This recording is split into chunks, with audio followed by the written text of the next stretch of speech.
Damai Tuhan kita Yesus Kristus menyertai kita. Saudara-saudara, pada malam menjelang kematiannya, Yesus menyampaikan serangkaian nasihat kepada murid-muridnya. Dan rangkaian nasihat ini bisa kita temukan di dalam Injil Yohanes bab 13 sampai dengan bab 16. Pada kesempatan itu, Yesus mengatakan bahwa Dia akan meninggalkan dunia ini dan akan kembali ke rumah Bapa. Dan kalau Yesus sudah kembali ke rumah Bapa, itu berarti para murid harus menjalani kehidupan di dunia ini tanpa kehadiran Yesus secara fisik. Nah, dalam rangkaian nasihat yang disampaikan oleh Tuhan Yesus kepada murid-muridnya itu, Yesus berkata begini, "Jikalau dunia membenci kamu, ingatlah bahwa ia telah lebih dahulu membenci aku daripada kamu." Ini kutipan dari Injil Yohanes bab 15 ayat 18. Kita akan memperhatikan kata dunia yang disebut oleh Yesus, "Jikalau dunia membenci kamu."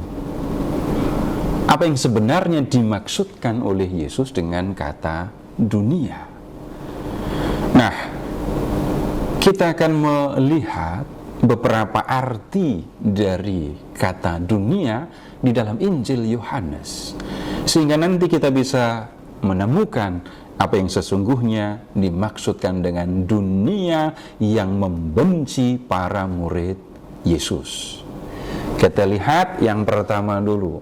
Kata dunia itu menunjuk kepada alam semesta, dunia dengan segala isinya.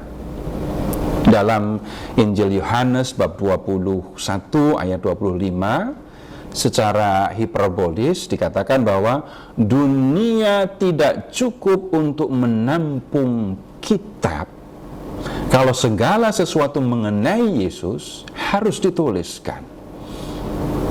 Kemudian dalam Yohanes bab 17 ayat 5 itu dikatakan bahwa Yesus memohon agar Bapa memuliakan Dia di hadirat Bapa dengan kemuliaan yang kumiliki di hadiratmu sebelum dunia ada. Satu lagi, dalam Yohanes bab 17 ayat 24, Yesus menyatakan, "Engkau telah mengasihi aku sebelum dunia dijadikan."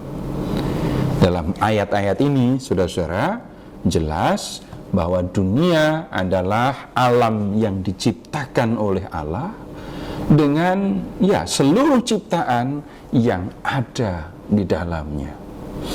Kemudian, dalam arti yang kedua, dunia itu menunjuk kepada dunia manusia atau manusia yang tinggal di bumi ini. Dan kita bisa melihat misalnya dalam Yohanes bab 3 ayat 16.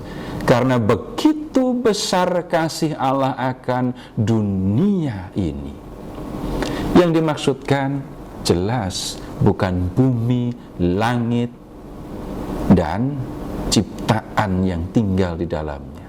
Tetapi yang dimaksudkan itu adalah manusia yang tinggal di bumi ini.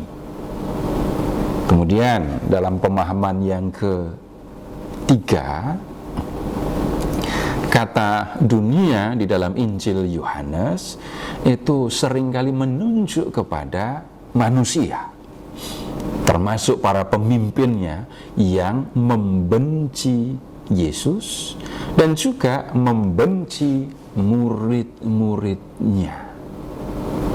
Dalam hal ini lebih khusus kita bisa bicara tentang orang-orang Yahudi yang membenci Yesus.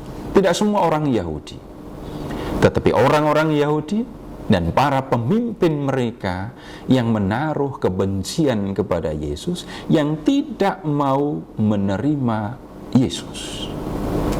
Nah, saudara-saudara, dalam ayat yang kita lihat, jikalau dunia membenci kamu, ingatlah bahwa ia telah lebih dahulu membenci aku daripada kamu.